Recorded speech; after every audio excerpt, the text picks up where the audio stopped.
He tried to overtake but was maliciously blocked. When he finally got an opening, he rolled down his car window and unleashed a torrent of curses at the man in the other vehicle, finishing off with a snide hand gesture before speeding away. However, as he passed over a bridge, his car unexpectedly suffered a flat tire. With no other choice, he called for roadside assistance. Just after getting the spare tire installed, the man he had cursed earlier showed up. Sensing trouble, he tried to defuse the situation by waving him off, but the man suddenly reversed his vehicle into him. Then, without warning, he smacked a bug on the car hood and apologized. Yet, the man didn't seem appeased. Instead, he snapped off a windshield wiper. Seeing another car pass by, the driver honked frantically to draw attention, but this only enraged the man further.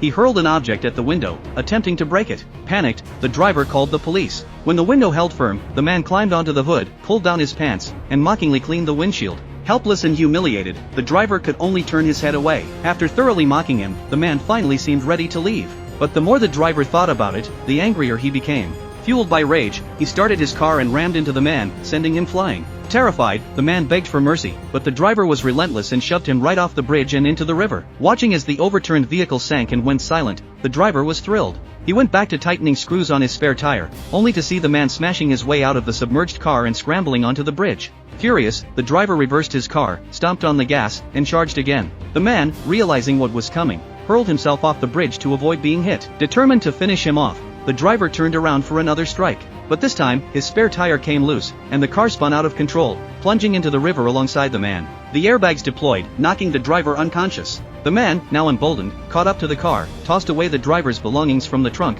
and climbed inside. With the doors jammed shut, the driver had no way to escape. Grabbing a fire extinguisher, he swung it desperately at the man's head.